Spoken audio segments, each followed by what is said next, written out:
Okay, I think that's everybody that was in the other room. So I think everybody's transferred over here now. We'll kind of keep an eye out for the other room, see if anybody else signs in there.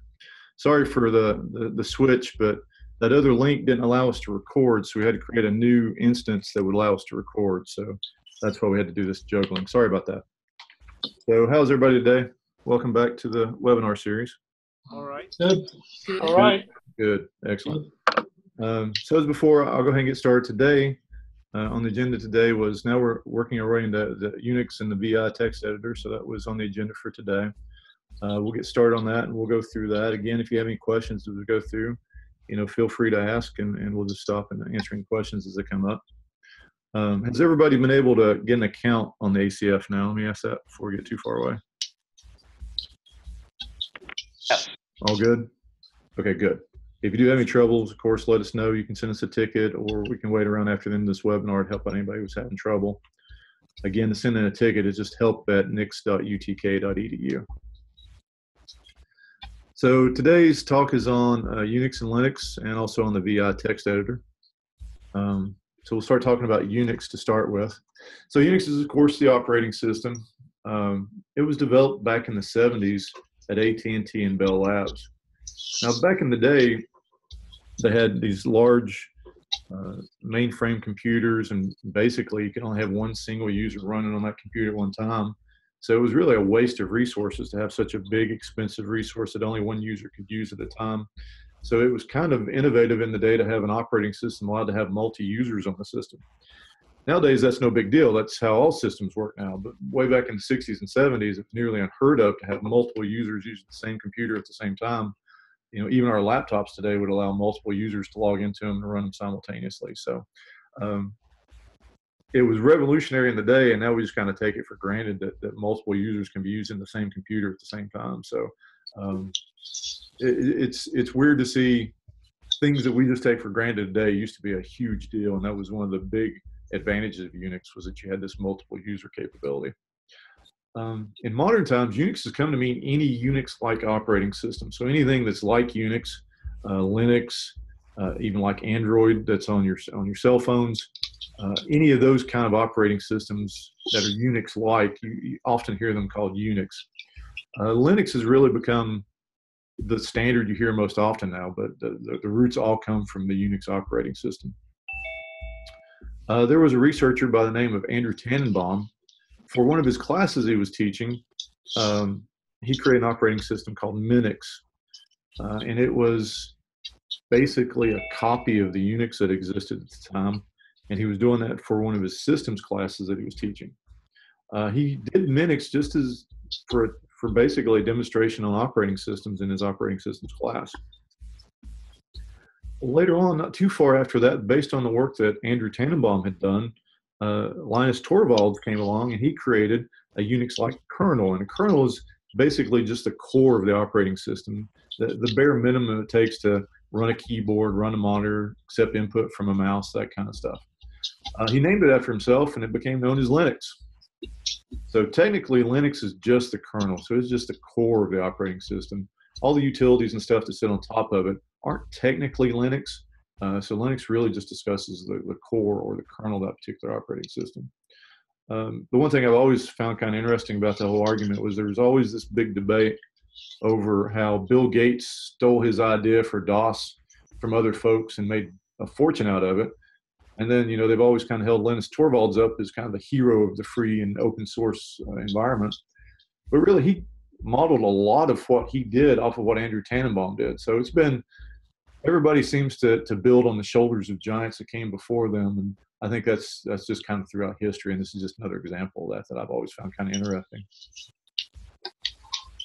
Some characteristics of Unix operating systems, of course, you have multiple user operation, meaning you have multiple users running on the same computer at the same time. So each user will have an account, and those accounts will come with certain permissions that those particular users can do. It is a command line interface, which means you're typing at a keyboard into a window, and you better be a pretty good typist. They don't really have a GUI, a graphical user interface, but since people really like their graphical user interfaces, they like to have windows, they like to have icons, they like to have mice and stuff like that. Later on, they did develop a standard known as X11. So you can do some graphical user interface on Unix. A lot of times it's slow, particularly when you're running across a network, but still you can still have some graphical applications. You know, MATLAB, for instance, is an example. SAS is an example. Those are all graphical-based Unix programs that you can run using X11. On top of the kernel, there's all kinds of different utility programs that allow you to navigate the system, execute programs, copy files around, organize your data. So that's basically how Linux and Unix are constructed, where you've got a core of programming that is responsible for running the system kind of in the background that you don't really interact with. And on top of that, you've got the user-facing system, which has all these different programs that you use to interact with the system and get work done. Another thing that we'll notice is that the device management, things like files and hard drives and floppy drives and USB drives and all that kind of stuff, those are managed. They look like files in a Unix system. So basically, a lot of times you'll hear in Unix that everything is through a file. And so instead of just storing your data in files, they also use that concept of a file to represent hardware pieces like hard drives and thumb drives and even printers and things like that. So you see that a lot as you get into the Unix world. Unix also gives you some data security. It's permission-based. The three basic permissions that Unix deals with is the read, write, and execute permissions. And again, it's primarily file-based. So you'll have a file that has these particular permissions on it. You can read a file, you can write to a file, and if it's a program that you need to execute to actually run, you have to have the execute permission on that particular file. A lot of data processing in Unix happens through filters. So you use various programs to manipulate your text, to manipulate your data, and they're used heavily and usually in conjunction with one another. One of the key philosophical ideas behind Unix and Linux is to have a program that does one thing and it does it very, very well. And then what you'll do is string several of these programs together using different filters to get your data processing to know and get your text data processed the way you want to.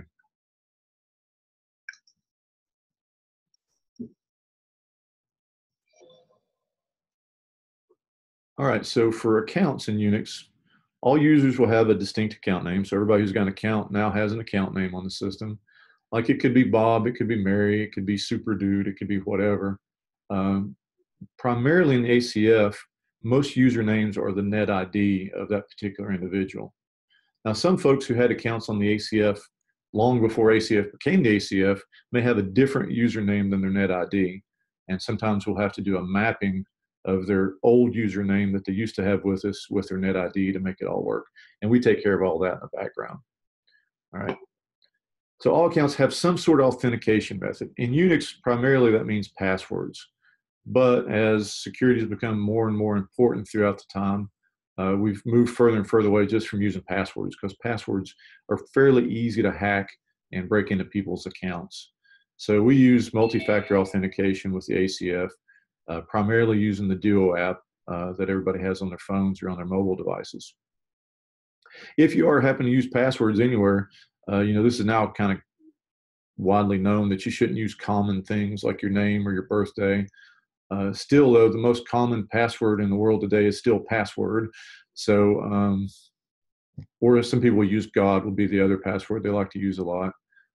So don't be that person that uses a really easy password if you're ever using a password anywhere.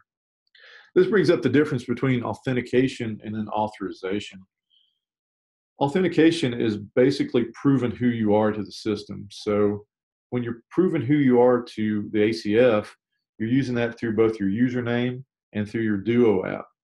So that's using multi-factor authentication. And multi-factor means there's three factors that go into authentication. It's something, it's who you are, what you know, and what you have. Those are the three different factors. So what you know is you know your password for your net ID. What you have is your phone, which has the Duo app on it, and that allows you to do multi-factor authentication.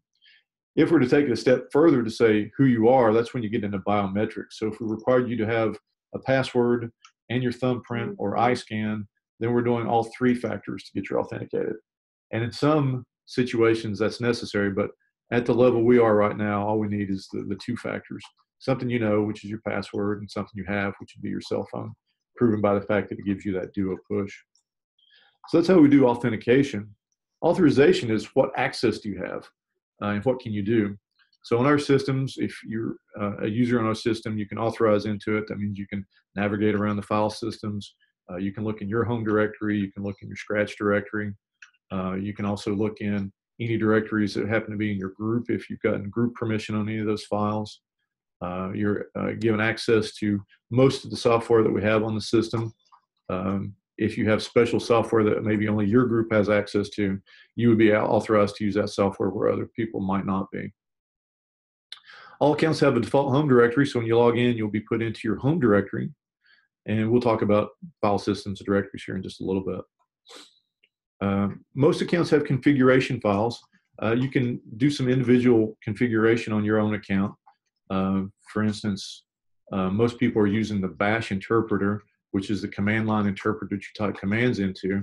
It has a file that you can edit and you can add things to, and you can alias different files to help make your experience a little bit smoother and easier, and do some things that aren't in there by default that you can add your own if you'd like. And then, of course, all accounts have a command interpreter, and that's a program that runs and accepts and executes your commands that you type in there. By default, everybody uses the bash interpreter. We also have C shell available. I think we also have K shell, and I believe we might be able to do Z shell, but we might have to do a little bit of work to do Z shell. But the bash is pretty common. Most people are familiar with it, and that's what you get by default on our systems. Now let's talk a little bit about permissions. So all of our data is stored in files, and files are collections of data that's all kind of lumped together. So you can think about that being addresses, recipes, any sort of raw data. It could be genome sequencing data. Any kind of data you can think of is usually put together and stored in the terms of a file. And all files have permissions to them. The basic permissions that all files have is they can read, they can write, and they can execute. The permissions are based on who you are and what group you're in. And these permissions are divided into three categories. And again, that's the read, write, and execute. So if I were to take a look at a file, and we can do this here in a second, I'll bring up a terminal and we can take a look at some files to see what they look like. All files will start with, if you print out the whole line, it has a particular file. So you can see this particular file I'm looking at, its name is mpi.pbs. It has these permissions, and you'll see it grouped in sets of three. So you'll see read, write, it doesn't have execute. It has read, but it doesn't have write. It doesn't have execute. And it's got read, and then nothing, nothing. And then the group that this is associated with is the CCS staff group. The user associated with is CCEP 100. It was created on June 4th. It's about 222 bytes and some other information about when it was created and stuff like that. So if I just close in on the permissions, this is what I see. Each one of these represents a bit, and a bit is basically represented by a number of 0 through 7. And if I look at that closely, the very first one here, if that's a blank, that means this is just a regular file. If that were to have a D there, the letter D, that means this particular file is a directory file.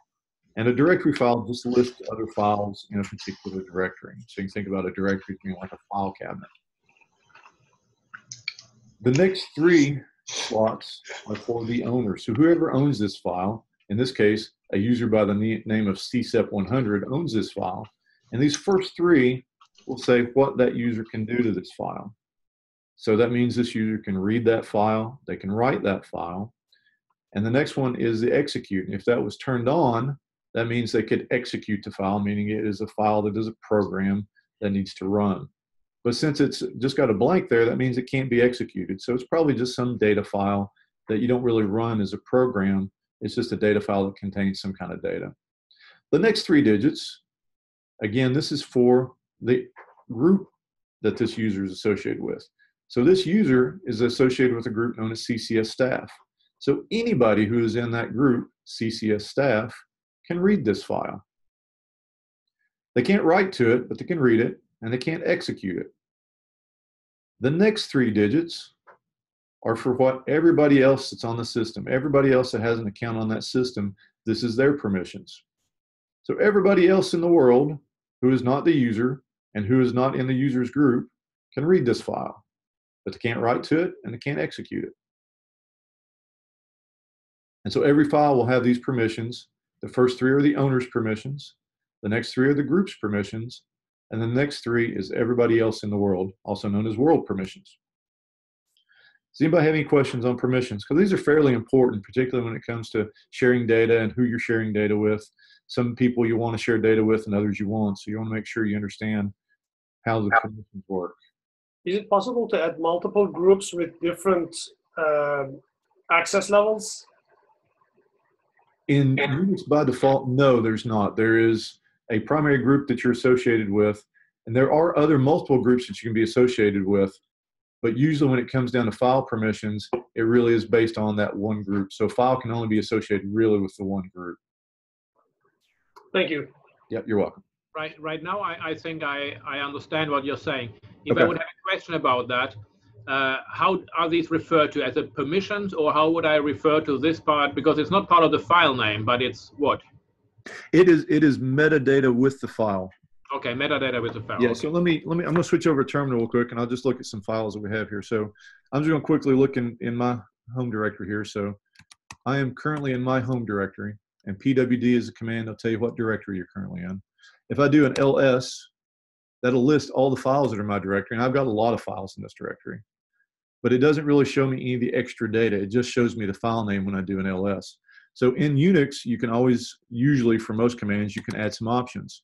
So I can add a -L, which will give me a long listing of everything in my directory. And now I'll see all the file names again, but I see a lot more data. And all this data is associated with that file, but you don't really see it until you do an ls-L.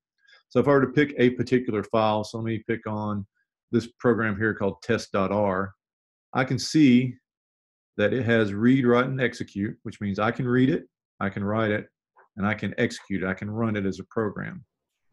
Everybody that's in my group can do what? Read it and execute it. They can read it and they can execute it, but they can't make any changes to it. They can't write anything to it. And then everybody else in the world, what can they do? Same thing. They can read it and they can execute it. Now, this one tells me who the owner is. That's me. That's my username, WhittenR. That means I'm the owner and I can do read, write, and execute. This is the group that file is associated with, TSG01. So anybody who's in TSG01 can read it and execute it. And then anybody in the rest of the world can read it and execute it. Now, I contrast that with this next entry here called tickets. So if I look at its permissions, what can I tell about the permissions on this? What can I learn about this file called tickets? So what does the D in the very beginning mean? Directory? Yeah, that means it's a directory. So it's not really a normal file. That's just a directory that's containing other files in it. So What can I tell about its? I'm sorry?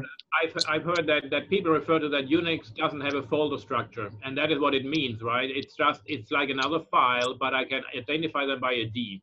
Yes, yes. It's technically behind the scenes. It's just a file that's pointing to other files. Right. But to conceptualize it for us human beings, we can think of it as about files like you see in Windows. You know, you double click on the little file icon and that goes down in a directory. It's doing the same thing. It's just technically it's a file pointing to other files, but conceptually it is a folder that other files are living in. Yeah. So I can read and write, execute to that. I can read and write and execute to that. But what about the rest of the world? They don't have access to it. They don't have access to it. They can't get to it. They can't read it. They can't write anything into it. They can't execute it. Okay. All right. So that means in this particular, I'm the owner, but now I have a different group associated with that. So only folks who are in Nix staff could look in that directory. Nobody in any of the other groups could. So if you do have like multiple groups that you're trying to share files with, you could set up your directory structures based on the different groups to share it with the correct people at the correct time. Now, And if people can be associated with multiple groups, so if you had a person that was in TSG01, they could also be in Nix staff, so they could access anything that was in TSG01 or in Nix staff. So the ways you could have a user in multiple groups to be able to share multiple files from different projects. Now, just to clarify the everybody else in the world, who has access to this file, right? It doesn't mean that the file is visible in any way magically outside the system. You will need to be in the system. And then it's just, I don't need to be Witten NR and I don't need to be Nick staff member. If I log on, I would not see it. Correct. When I say the rest of the world, I mean the rest of the world on this system, Yes. all the other users on this system. Yes. And in the Unix world, they say that's world permission, but they really mean the world stops at the edge of the computer. So we hope. So we hope. Now, of course, there are hackers in the world, and sure, you know, what can you do about that except just do your best to not let your password get out? Okay. And the number for after the access information is the number of files that this file refers to, or this directory refers to? This is the number of links that are Okay. to that. So that's what that is. That's the number of links. Mhm. And then out here, this is all directories by default are about that size, 4096, just kind of by default. So you can see these other directories. You'll notice all their sizes are 4096. And then this particular directory, I created it on June 15th of 2016. So it's been there for a while. If I look here at this particular file, what do you notice about it that's kind of odd?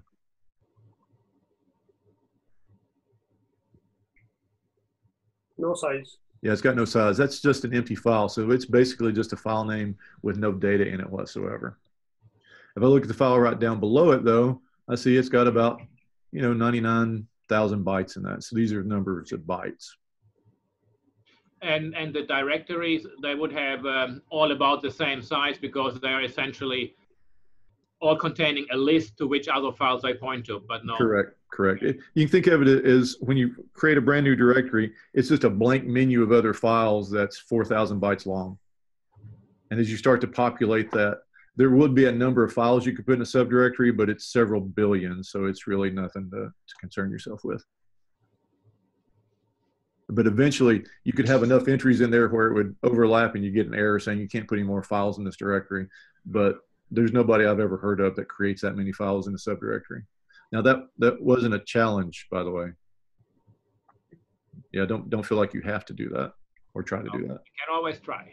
You can always try. Let us know. We're curious about what that error would look like. Just please don't crash our system. We'll get in trouble for doing that. Okay. Are there any questions? The number of links that we see here include both directories and actual files, right? Yes. Okay. Yeah. Okay. And any other questions? Even a USB drive and a printer would look in the same way, but it would not have a D in as a first letter. It would have something else. So. Correct. So usually if it's like a thumb drive or something, there would be a special directory and we would mount it up and it would be mounted on a directory, and it might be something like, and I don't know, I don't think we don't have any USB thumb drives on here, but it'd be something like media/thumb drive or something like that. And you would change into that directory and you'd see your files and you copy those files around and stuff like that. Oh, okay. Mm-hmm. But we don't have, and it wouldn't be thumb drive. It would be some other name. It might be like, if it would be a thumb drive, USB 2 or something, it would be something. Okay, if it would be a thumb drive, it would be then stored on the thumb drive. If it would be a printer, it would be sent to the printer for printing these things. Right. Usually with the printer, it usually does something that looks like you would send your print job using, like, there was an old utility called LPP, and you would send that to /devices, and it'd be like your line printer 1 or something like that. Mm-hmm. And that's how you print using the command line.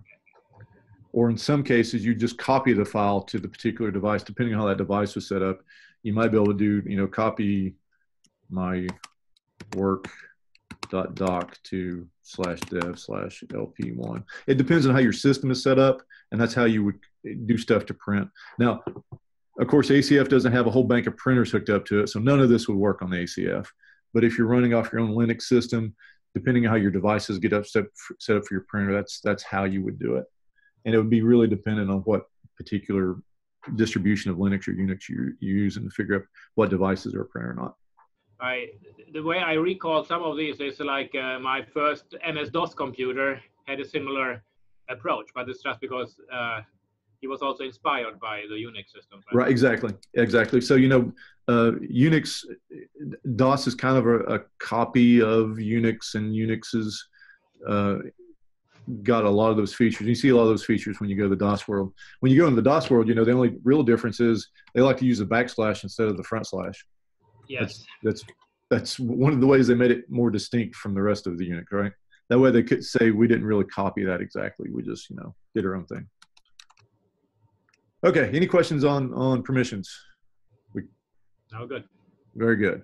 All right, here's some Unix commands you probably can't live without. So these are the ones that you use a lot when you're navigating around in the Unix world. So first one, of course, man.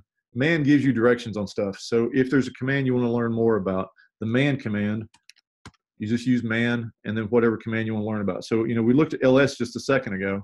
So if I do man ls, that'll bring up a list of directions on how to use the ls. It brings up the manual page on how to use ls. And it uses a very common format. It'll tell you the name of the command. So ls, it lists directory contents. It tells you the synopsis. So it's going to be ls, a series of options, and then you can add a file name to it if you want. Anytime you see the square brackets, that means it's optional. You don't have to put it there, but that is the basic outline of how the program is. To navigate, you can use the up and down arrow keys to kind of scroll up and down if you want. You can also use, if you hit the space bar, it takes it down a page at a time. And at the bottom, it'll tell you where you're at so that you're on manual page, you're at line 35. You can press H for help or Q to quit. If I hit the space bar, I just keep scrolling down. If I hit the up arrow, I can go up. If I hit U, I go up. So I can hit the U to go up. I can hit the D to go down.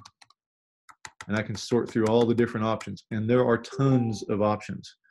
I've been using Unix for probably going on 25 years now, and I still don't know all the options in ls. You wind up finding the ones you like the most, and you use those all the time, and then you just know that there are others there. And so whenever I see somebody using Linux, I always look over their shoulder when they're doing an ls to see if they're doing it something different that I've never seen before. So like when you're doing ls, for instance, the most common options I use are ls-l, which shows that long listing I talked about. Any file that has a dot in the front of it, if its name has a dot in front of it, it is invisible and you don't see it when you just do an ls. But if you add the A option, which shows all files, it now shows you all the files, even those that have a dot in front of them. So you'll notice now I see a file called .xauthority. It didn't show up before. You'll see a .xdg menu cache. It didn't show up before. The .wolfram didn't show up before. All those were hidden files before, but now that I added the -LA, I can see all of the files. So let me show you the -L again. I don't see anything that had a dot in front of it. It's completely hidden. I add the A, and now I get to see all the rest.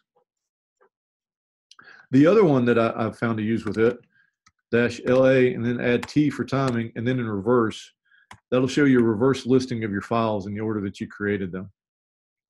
So now I notice the last file that I messed with was this directory. I edited a file called vim info in my bash history.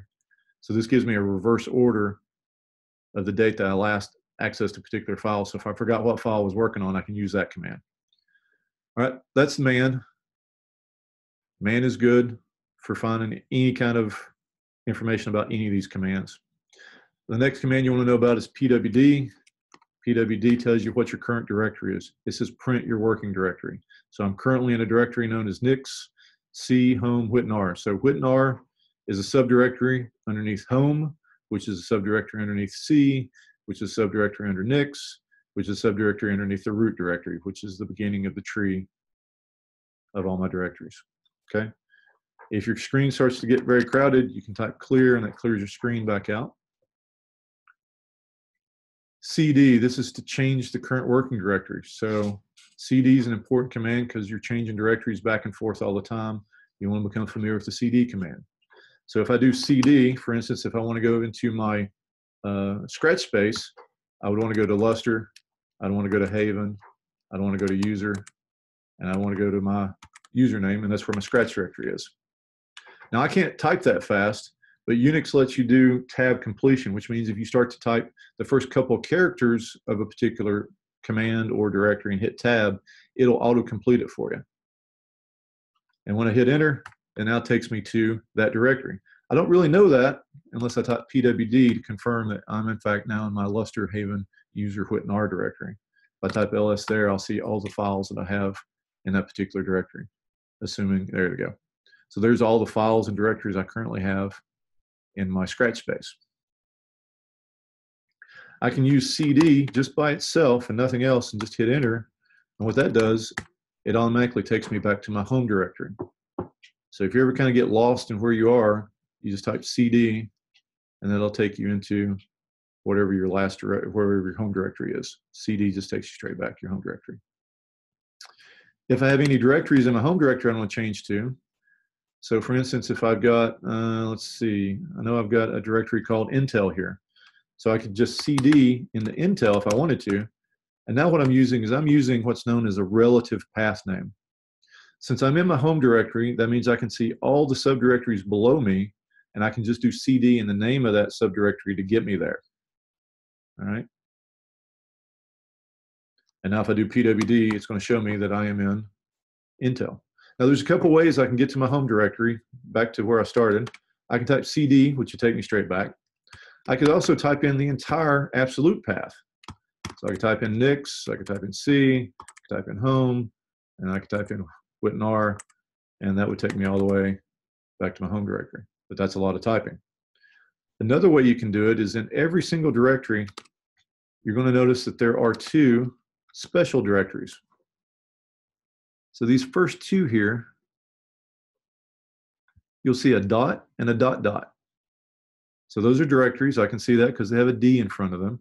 So that means it's a special file called dot and called dot dot. Dot dot means this current directory. So if I were to say CD dot, it's just going to keep me right here. It's going to keep me in the same directory. Dot dot is really a pointer back to where I came from. So if I do CD dot dot and hit enter and do a PWD, I'm now back in my home directory. Again, if I change into Intel, I'm now in my Intel directory. If I do CD dot dot, I'm back into my normal directory, my normal home directory. And every directory has that dot and dot dot. So for instance, now if I were to do CD dot dot, where would I wind up? Home. I'd wind up in home. If I did CD dot dot now, where would I wind up? C. C. C. Now we're in Spanish. And if I did CD dot dot now, where would I be?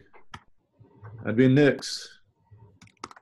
If I did CD dot dot now, where am I? I'm at the root directory. If I do CD dot, now where am I going to go? Nowhere. Nowhere. I'm still in root. You can't go beyond root. You can't go beyond the edge. There'd be monsters there. All right. If I want to get back to my home directory, the easiest way is just type CD. And now I'm there again. Okay. So let's see. If I'm in the home directory, you can see the home directories of every user on the system. There's a lot of users on the system. So let's say I want to go take a look at user Fahey. Fahey MR. I know him. I'm going to go to his directory. I'm going to do an ls. Now, the reason I can do that is why? Because of the permissions of the on his permission, on his directory, he's got the whole wide world can read and execute in his directory, which means I can change into his directory and I can see all the files that are in his directory. But that also means you're seeing all the files in his directory, which give you the permission to see them, right? Yes. If you have the read and the execute. So on directories, so if I do an LASAD on his home directory here, if it's got the read, that means I can read it, but it also has to have the execute. Otherwise, it wouldn't print it up on the screen. So executing on a directory means a little bit different than like a file to run a program. It means you'll see all these files. And so I can see there's several files of his and several directories that I could change into and see stuff because that's how he's got his permission set up. But he also has some things that I couldn't see because... But you see what you cannot see, right? It is listed and you know you cannot go into that directory to look into it. Correct. On the things I don't have the right permission for. So now in this case, I am in Nix staff. So anything that Nix staff has that has the group permission on, like I can read, but I can't do anything with this file. This file right here, this Pi history file, I can't do anything at all with it because I am not Fahey MR, and he doesn't have any other permissions set on that file. So the only thing I can do is just see that a file exists called Pi history, because the directory allows me to see what's in it. But this is also behind this, what is always said, to never put important information into a file name, because a lot of people see the file names, and it will also be indexed and so on. So it's essentially all over the system if you put it in a file. Yeah, you wouldn't want to name this file your social security number, for instance. Yeah. Or your mother's maiden name, or any other kind of important information. Exactly right. Very good. Exactly right. All right, so I'm going to go back to my home directory by doing a CD. Okay. Echo. Echo by itself is not a particularly interesting command because echo just echoes whatever you type after it to the screen. So if I echo hello, guess what it does? It prints hello on the screen. So just by itself, it's kind of boring, but you can do other cool stuff with it later on that we might get into. Let's see, we talked about ls already. Ls is great. Cat, which is originally was a file called concatenate. And concatenate would be used to combine two files together to make one big file out of them. However, it became much more useful for looking at the contents of a file. So let me see what we have in my directory here. So let's say I've got a file here called pbstemplate.x. So I can use cat and then type in that file name, pbs.template.x, and hit enter. And what it does is it shows me the contents of what that file is on the screen. Now, originally, that's not what cat was created for. Cat was created just for concatenating and combining files together into one big file. But it's so useful for looking at the contents of a file. Most people use it just for doing that. Now, a problem with that is if there's more information in that file than what my screen can display, like for instance, my screen can only probably display about 26 lines or so. If there's more lines than that, it just runs off the screen faster than I can read it. So a couple ways we could handle that is another command called more. And what I can do is I could say that same command, cat, and then I'm going to use that a character known as the pipe character. And that's that vertical bar, and on my keyboard, and I'm typing on a Mac, it's right above my my slash key. It's right above my backslash key, which is right above my enter. And what that does is it says, take the output that's going to come out of this command, which is what we just saw, and pipe it into another command as its input. So now it's going to take all the output that comes out of this program called cat. It's going to pipe it, redirect it into the input of this command. And what this command does is it'll display a page full of information, starting at line 1 all the way down to hits the bottom of the screen. And it adds a little more here, which means there's more information. If I hit the space bar, it shows me the next page of information. And if there's more, I can keep hitting the space bar, and that's what more does. So if you've got a really long file that has a lot of data in it you're trying to look at, you can use cat, but just remember, it'll buzz past your screen faster than you can read it. You can pipe that using the pipe sign to a command called more, and it'll do a page at a time. If you hit enter, it does it a line at a time. You hit the space bar, it does a page at a time. That's the more command. Copy, CP, that's used to copy files. So CP is the command, and its general form is the source of the file to what the destination of the file is going to be. Destination, DEST. All right, that's the basic format of the copy command, source to destination. So for instance, I'm in my home directory right now. And let's say I've got a file. Let's say it's that PBS template file that I want to copy. So a couple things you do with copy. You can use it to rename files, first of all. So I can do copy PBS template.x, and then I want to copy it to a different file. So let's say I'm going to copy it to pbs.template.x, but I want to make a backup. So let's say I'm making a backup copy just by copying it into another one. And what that does, it takes the contents of pbstemplate.x, it creates a new file called pbs.template.x.back. And then when I look at my directories again, I'll see that I now have the original file, and then I'll have the backup file. And now I can go in here and make any changes I want to this file, but I'll still have my original backup. May I ask a quick question? Yes, please do. Is it on that example that PBS is just part of the file name, or could that be a directory? That's part of the file name. To copy directories, you could do that as well. So let's say I've got a directory here called, how about, let me pick out my testing directory. If I try this, if I do cp testing, let's see if I do testing.back. Let's see what happens. Now, when I go to copy directories, here's what happens. It'll omit it unless you put in a special recursive, meaning I want it to go down in that directory and I want it to make a copy of everything that's in that directory, because that's really what you're wanting to do, I think. So now I should have a testing and a testing.back. So if I just copy it without putting in the -r, what that's trying to say is, okay, just copy this directory, but it doesn't go in there and copy all the files out that are in there. And if you're really trying to make a backup copy of a directory, you just need to add the -R, which means recursively, which means go down in the testing directory, copy all those files that are in there, make a copy of those files in this testing.back directory, and then make the testing.back directory. Did that make sense? Kind of. Kind of, sort of. Yeah. Yeah. That brings me to a quick question. Do you have version control programs like Git? Can I use that for a folder, or would that not work on that system? So we don't have like an internal Git server. So if you're trying to clone from like GitHub, yes, we have Git, so you can clone from GitHub.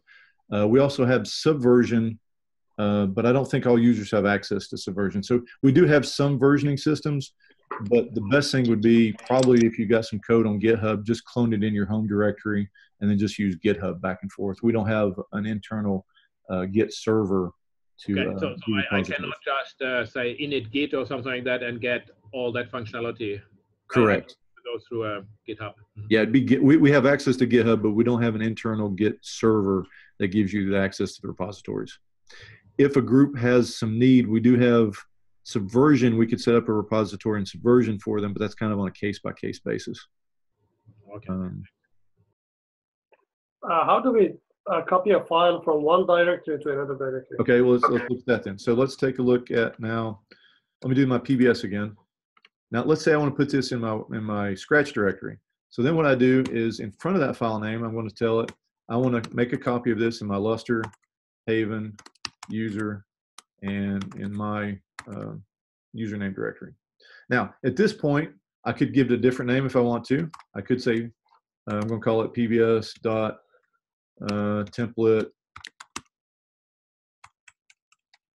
template 3, whatever I want to call it.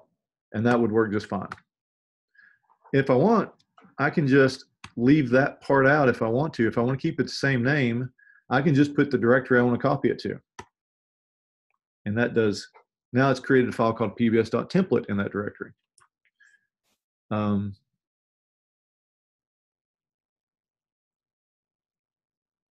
What else could I do if I wanted to do that? So if I tried to copy it to somebody else's directory, it'd give me an error message unless I had permissions. If I have that file already there, so let's, for an instance, imagine I've already got pbs.template.x created, which I do. If I copy it again, I've just overwritten it. So if I'd gone and changed anything in my Scratch directory with that file and then copied it back from the original, it would have overwritten any of the changes I made. So be careful when you're copying, because it'll overwrite stuff if it's there. I believe, now you're digging in my memory here. Now, if you put the -i in there, if you put cp and then the option -i, little I, the name of the file and the directory you want it to go to, it'll take a look and it'll say, do you want to overwrite this file, yes or no? So you do have an ability to kind of be cautious, and then you can answer yes.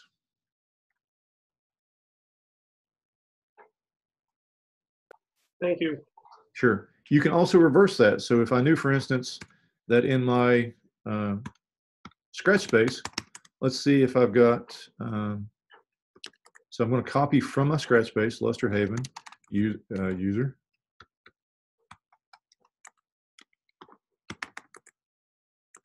And then let's see what I've maybe got in there. So I've got a file called data.txt. All right, so I'm going to copy my data.txt. Now I want to copy it to my home directory. So there's a couple things I could do. I could just say I want to make a file right where I'm at, which is in my home directory, data.txt. So now I've copied from my scratch space to data.txt. Another thing I could do, instead of having to type that out, I could say I want to copy it to this directory. Remember, dot represented this current directory that I'm in. So if I say this, I'm saying I'm going to copy from my scratch space, and I'm going to put in this directory represented by the dot. And it copies the file. Now I have a data.txt file in my directory. If I have a lot of files, you may notice I have several files called test.pbs with a .e, .o. These are several files that were output from a job I ran at some point. I've got them sitting in my scratch space right now. If I want to copy all those, well, one thing I could do is I could go in there and type in that name over and over again, test.pbs and test.pbs.e, but that would get very tiring very quickly. So what I can do is if I wanted to copy everything that started with test.pbs, I can use what's known as a wildcard character, the asterisk or the star. That means anything that starts with test.pbs. And then is followed up by anything. So that means this one, and this one. All these, I want all these copied, and then I want them copied just right here in this directory. I do that, it copies all those files. So just with one command, I'm able to copy 1, 2, 3, 4, 5 without having to type each one of them in individually. So wildcard characters are very powerful in the fact that you can do a lot. Same thing if I want to copy everything that started with test, including these that had like pet and q and test.r, what could I do to make that happen?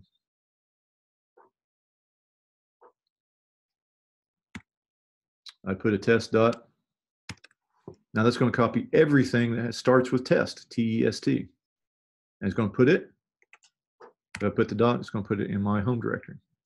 So now I've copied everything that's got test on it into my home directory. That's copy. You use copy quite a bit.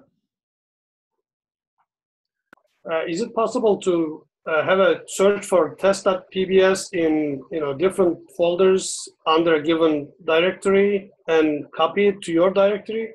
Yes. That'll get us into a command called find, which is a more advanced command. But yes, you could do exactly that. You would do something along the lines of, I'll take for instance, you'd say find in the particular directory. You're looking for something that has the name of test.anything. So just to start out, let's see if this finds what I want it to find. So it goes through everything in my home directory and it finds a test.c, a test.f90, a test.pbs. It finds all kinds of stuff called test through all these different subdirectories. So if this is what I want, then I can use, and my syntax is kind of wrong here, but it's basically going to be a CP, whatever I just found, to wherever I want it to go. And then I think it's looks something like that. Don't hold me to that command, but it looks something like that. I need to go double check on that command before I hit enter because I think I've got it exactly wrong. But this is basically the way you could do that. You'd use the find command. I'd do a man find to make sure I got my syntax correct. And then that would copy everything it finds. And that's what this bracket is. Everything you find, copy it to my current home directory. And you got to put this semicolon on the end to make it all work. I think I've got the command not exactly right. I think the semicolon's wrong, but this is the basic format of the find command. Thank you. It'd take a couple of tries to make sure you get the right command, but that would be how you do it. Copy, we've done the copy. Move works just like it, except what it does is it makes a intermediate copy and then it deletes that intermediate copy. So you can move a file back and forth if you want to. You can also use a move just to rename a file. So let's imagine I've got my pbs.x.back. I want to move that. So let's say I want to rename it. I'm going to move pbs.template.x, my backup file, but then I want to name it something else. So maybe I want to call it the .x back, and I want to add to it the date or the year 2018. So originally I had this file here. So when I run the move command and then look again, it has now renamed that file. And the way it renames it is it copies one, and then it copies it again to the new name, and then deletes out the intermediate copy, all in the background. So you could really do that by copying your file to a different name, and then deleting out the original, and then you get the same effect as move does. Just move does it for you in one step instead of multiple steps. RM is remove a file. So be careful with remove, because you want to make sure, because there is no real undelete. So let's say I want to get rid of that PBS template file I just created. If I hit enter, that is now gone, and there's no way for me to get it back. So if you're using RM, it's usually a good idea to put a -I in there. Just to say, are you sure you want to remove this file, yes or no? And you do Y, and now that file's gone. It is removed, and there's no way to get it back. It's just gone. There is no undelete. It's gone. It's in the gone. All right, any questions on remove? Be careful with that. Also be careful about this one. What would that one do? Remove everything in the... Yeah, don't do that. Yeah, please don't. Now, I'm when going it to comes, try whether you're correct with these permissions by going in somebody else's directory. yeah, you want to be real careful. Also, don't go to the root directory and type that, because you don't want to wipe out everything on the system. Although I think permissions would stop that. I hope, fingers are crossed. But if you've got your own computer and your own Unix system you're playing around with, don't become root and change to the root directory and then say rm star.star. But however, everybody in your Unix careers will do that one time. And then you learn that valuable lesson and will never do it again. Oh, I thought, and that would end your Unix career. No, I think it's a rite of passage. I think everybody has to do that at least once, and then they learn forever and after that. Okay, make directories and create new directories with the make directory command.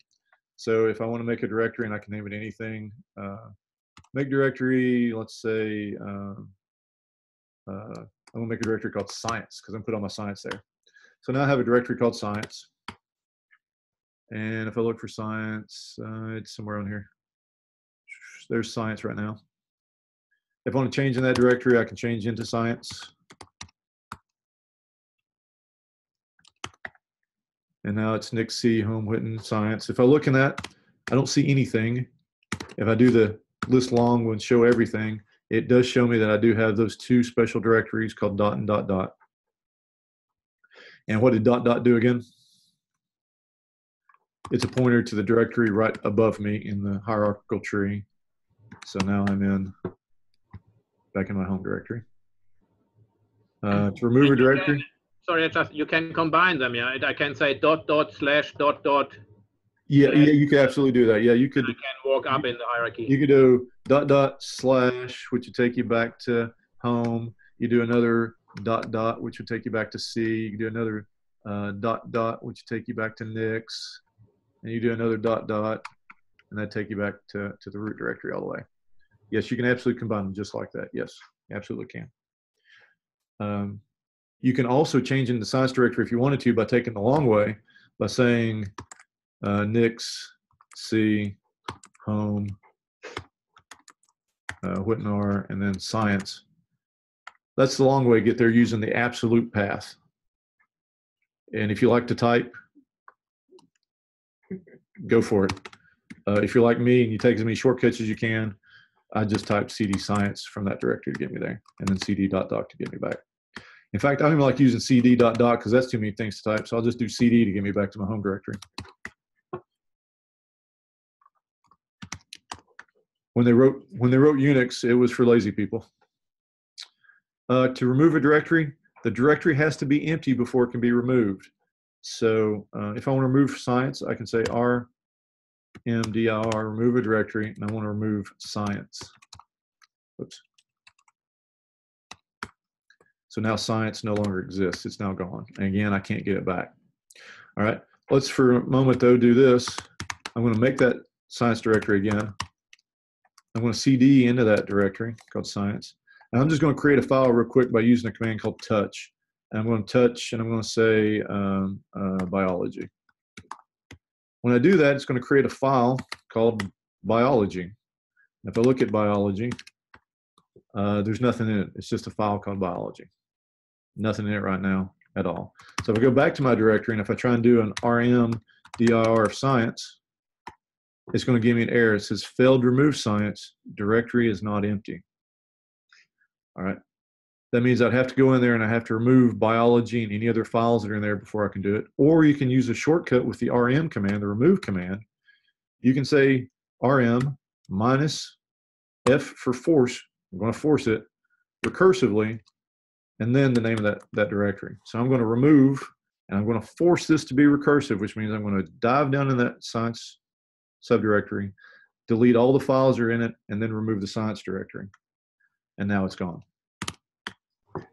Can I ask you about this file having 0 bytes there? Yes. Is that technically that this file is included in a list, but it will be created as soon as I add information, or does it really exist already?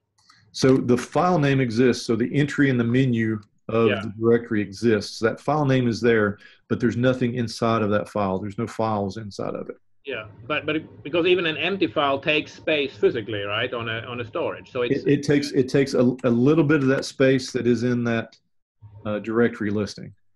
Oh, okay. So this means there's no contents in it, but this information here, this number of bytes, is of course going to be occupying that directory listing. You know, the directory file, my home directory. This file here, which is just the directory listing, will take up some of the space that's in there. So it does take up a few bytes to hold this information. So this amount of metadata does take up some space in the file system, but this file itself has no contents in it, so there's nothing in there. Does that make sense? Yeah. And also when you remove the file, what really happens is that it's no longer associated to anymore, right? But it's nothing overwritten, although it's just the connection is gone and you can't get it back. But correct. That space, the space where that file existed is now marked as available to be overwritten. Yeah. Make directory. The last one would be exit. So if you type exit, so I've SSH'd in here. If I type exit, then that kills my session and I'm done. So I'm not going to do that right now, but that's the exit. So those are Unix commands you really can't live without. Everybody's got to know those and get familiar with those. There are some other commands that you can live without, but I say who would really want to. So SSH, of course, is how we log in the system in the first place. I am now 5 minutes over our given time. What would you guys like me to do? Maybe have another 5 minutes or so and then run it off. Okay, let me run another 5 minutes or two, and what I'll do is, if you're interested, because we still have to talk about VI, and then we had a couple more commands to talk about, I could insert another session as well. So we had this plan for 4. I could make this plan out for 5 if that works for everybody. Yeah, I mean, a session like that is very helpful because I have never worked with Unix. I know a few things, but you know, it's good to get it systematically. Yeah. Okay. That's good. So that's what I'll do. I'll just get through this slide then real quick. Well, maybe half the slide real quick, and then we can pick up where we left off next week. If that works for everybody. So everybody's used SSH, I assume by now. So you've either used SSH command terminal or you've used PuTTY from Windows. So I'll assume everybody's done that. SCP, this is copy, but using SSH to copy files remotely. So let me show you what that might look like. So here's a tab on my laptop. So this is my computer, and I've got a Mac, and really the Macintosh is just a Unix system. That's why I like the Macs, because underneath the pretty windows that comes with the Mac, it's just Unix. When you open up a terminal window, I'm actually in a Unix system. If I do a PWD, just like on the ACF a moment ago, it'll show me that I am on users BMW, which is my username on my laptop, and I'm looking in my desktop folder. My desktop folder is all the pretty icons I see and all the things I see on my desktop when I boot into it, but underneath the hood, it's actually stored in a subdirectory called desktop. If I do an ls there, I'll see a whole bunch of files. Let's say I want to copy a file. So there's a file on here that was a cheat sheet I just saw. So let's say I want to copy that to this onto the ACF for some reason. So what I could do is I could say SCP, which means use secure shell, use SSH to copy a file. again, it's whatever source is. So I want to copy a file called systemd cheatsheet.pdf. So it's a PDF file. It's a cheat sheet of some commands. I want to copy that to my account on the ACF. So I'm going to copy it to my user account and I'm going to use Duo. So I'm going to copy it to duo.acf.utk.edu. And then I put a colon, and then I can give it a file name. I could type that all out again, or I can just say, I just want to copy it to my home directory, and I just put a dot to make that happen. Now, when I hit enter, watch what happens. It looks like I'm now logging in using SSH, because that's exactly what I'm doing. So it's saying, are you wanting to do this? I'm saying yes. It brings me up the same login prompt that I get when I normally log in. It's asking for my NetID password. So I type that in. Now it's going to ask me, do I want to put in a Duo code, or do I want to have it push me a Duo prompt? And so I'm going to have it Duo push me. My phone lights up saying I've got a request from Duo. And then I'm going to approve that. And now it quickly, very quickly, because it's a small file, it says, I've now copied systemd cheatsheet.pdf. I'm 100% done. It was 61 kilobytes, and I did it in 1.2 megabytes per second. And it took me 0, 0, 0 amount of time. And I'm still on my laptop. I'm not logged in the ACF. I'm now on my laptop. Now, if I switch over to my other tab where I'm still logged in to the ACF, and I can verify that by a command called hostname, I'm logged in the ACF. I'm in my home directory. If I do an ls, I should see that cheat sheet somewhere. And I do. There it is, system cheatsheet.pdf. SCP is a good program for data transfer. It's not the fastest, so Globus or something else is usually faster, but for just small little files, particularly if it's just something quick on your laptop, you just want to copy over, SCP works fairly well, fairly quickly. If you have a lot of files, the tar command is very useful. What that does is it takes a bunch of files. So let's say I've got a whole bunch of test. So here I have a whole bunch of test files. If I want, I could SCP those one at a time, which would take a long time for me to copy those one at a time and take a lot of typing. What the tar command does is allows me to archive those up into one file. So the command, again, you do like a man tar to figure out exactly what the syntax is. And this gives you the tar page. And if you scroll all the way down, they'll give you some examples of how to use the tar command. But basically, what you'll do is you're going to create a tar command. You're going to say tar. I want to create a file, so I'm going to create a file, and I'm going to verify that file. Now, I've read the man page in the past, so I kind of know what those options are. You'd want to read it to make sure. So I'm going to create a tar file called test.tar. And I want to add it to it all the files that started with test and have a star to it. And now very quickly, it lists all those files out, test.grep, test.pbs, all those. If I do an ls now, and I'll do an ls-la because I want to see everything. And I look through there, I see now a file called test.tar.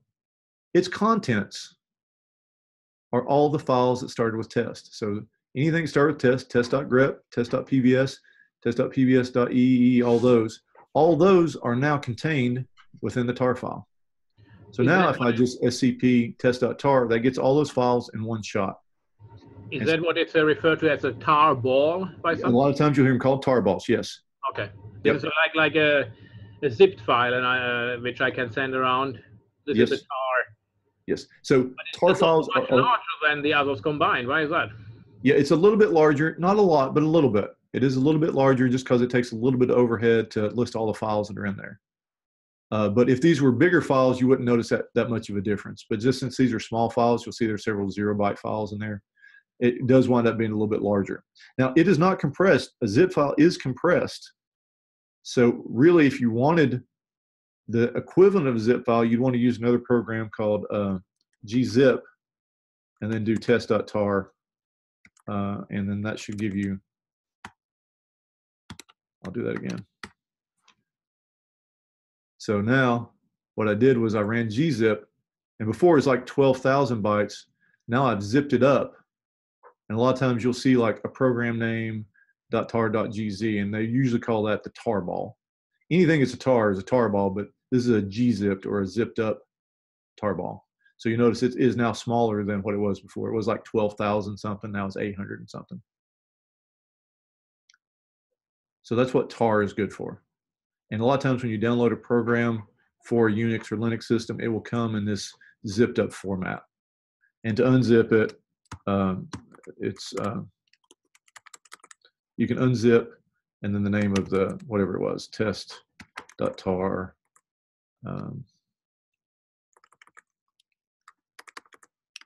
What was the name of the file? I've already forgotten it.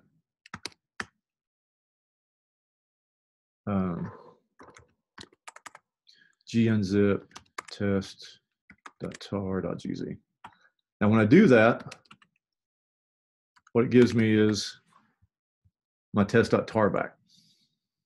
So I unzipped it, that just uncompresses it and puts it back in test.r. If I want to now expand all the files in test.r, so let's imagine for a second now, I want to copy my test.tar to my scratch space. I would do luster, haven, user, me, and I could put just a dot. Now I could go into that luster space.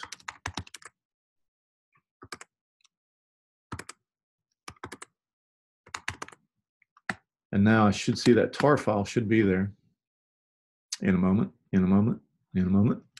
Yeah, so there's my test.tar. If I want to untar it, you say tar. This time I'm going to extract a file and verify it. Extract a file and verify. And I want to give it the test.tar name.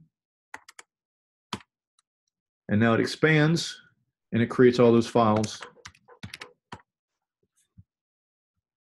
that it found in the tarball.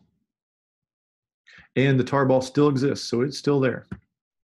It just expanded and added those files. And you can see all those files were just added. All right, we looked at find just a little bit. That's used to find files in a directory. And we look at less here for just a second.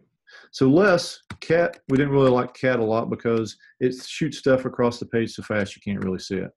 So for instance, if I've got a MATLAB, I think I've got a, let me see if I've got a, I have a directory here I set up for UT Health Science Center. And in there, I've got some files.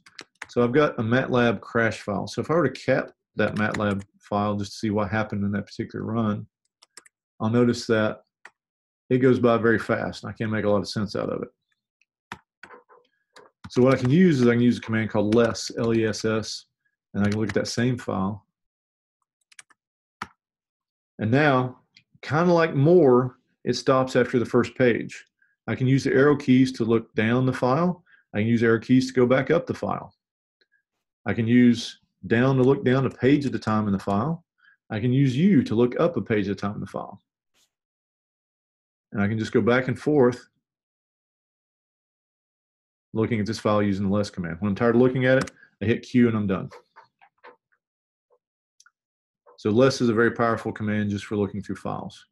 All right, so VI is a text editor that we will look at next time.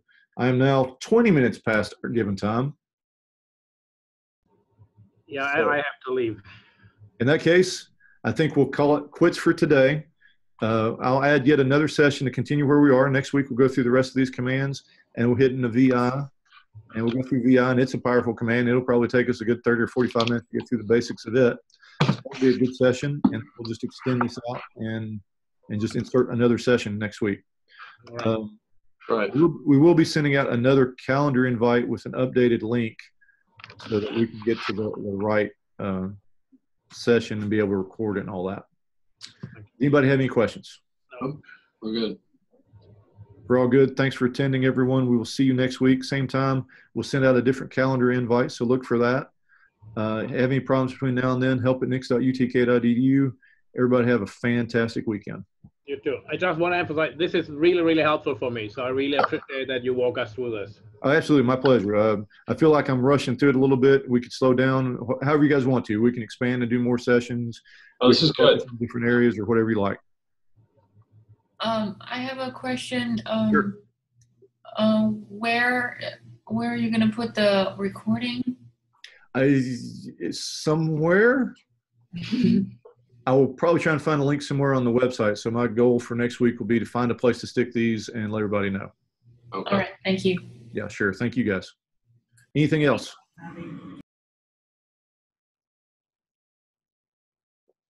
Great. I am done. If you guys are done, thanks for attending. See you next week. Have a great weekend. Thank you. You too. Yeah, thanks a lot, everybody. All right. Bye-bye. Bye. Bye.